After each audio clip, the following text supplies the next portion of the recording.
यमराज से कैसे छीन के लाती थी पत्नियां अपने पति के प्राणों को? कैसे छीन के लाती थी? हाँ, प्राणों को कैसे छीन के लाती थी? एक समय की बात है, एक राजकुमारी सरोवर में नहाने गई। वहां पर देखती है एक लकड़हारा लकड़ी काट रहा था, जिसे देखकर वो मंत्र मुग्ध हो जाती हैं कि मैं इसी से शादी करूंगी। जब परिवारजनों को उनके दुख का कारण पता चलता है, वहां पर बहुत समझाते हैं, कहते हैं तुम महल की रानी हो, झोपड़ी में मत जाओ, लेकिन नहीं मानती। तो नारद जी आते हैं, क्या कहते हैं सुनिएगा कि है हर गुणों में पुरुष बेमिसाल, लेकिन एक बात की रखना तू सद्य याद, मैं कहता हूँ वो मर जाएगा साल भर के बाद। सावित्री यूं लगी कहने हाथ जोड़ के, मैं जी नहीं सकती सत्यवान को छोड़ के, जीने मरने की कोई राह नहीं, हो जाऊंगी विधवा मुझे परवाह नहीं। सत्यवान लकड़ीहारा है जानती हूँ मैं, फिर भी उनको ही अपना पति मानती हूँ मैं।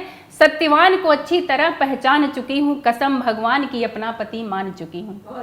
मानी न एक सभी ने मना लिया, एक रोज शादी सत्यवान से रचा लिया। शादी रचा के जंगल में जाके रहने लगी पति के संग, तूफान में भी तान दिया प्यार का पतंग। हंस हंस के हुक्म पति का बजाती थी, और रात दिन दुख में भी मग्न रहती थी नारी सुहागिन। महल की रानी झोपड़ी में जाके वास की, दिन रात थी सेवा में ससुर और सास की।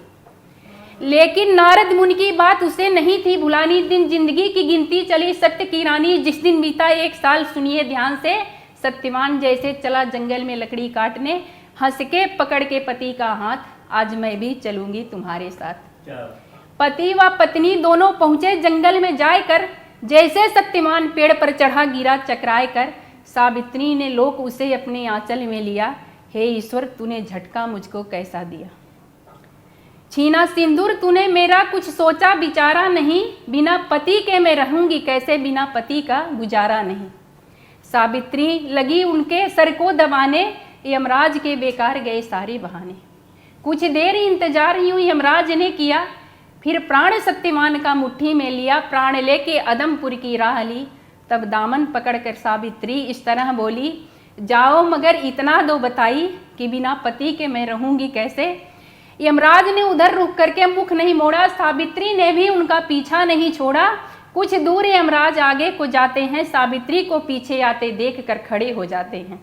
कोई बर मांग ला बेटी घर लौट जा भगवान के लिए, ये परिश्रम तुम्हारा निष्फल जाएगा जो तुम कर रही हो सत्यवान के लिए।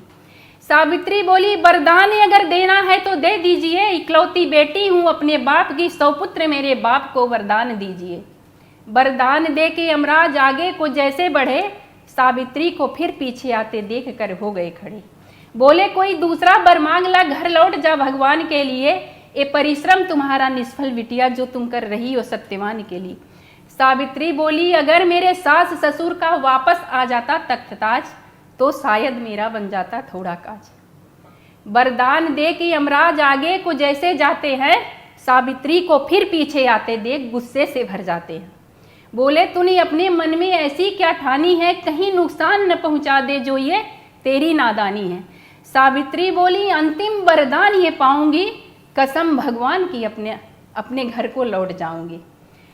मैंने दान किया अपना पति, खुशी से आप उन्हें ले जाओ, लेकिन मेरे जीने का कोई सहारा, 100 पुत्रों की आशा मुझको दिलाओ। यमराज ने सोचा न समझा, गुस्से में झुंझला कर वरदान को दे दिया। सावित्री ने उसे बहुत खुशी से स्वीकार लिया। वरदान दे के जैसे यमराज आगे को बढ़े, सावित्री ने कहा, ये तो बता दो बिना पति के 100 पुत्र होंगे कैसे।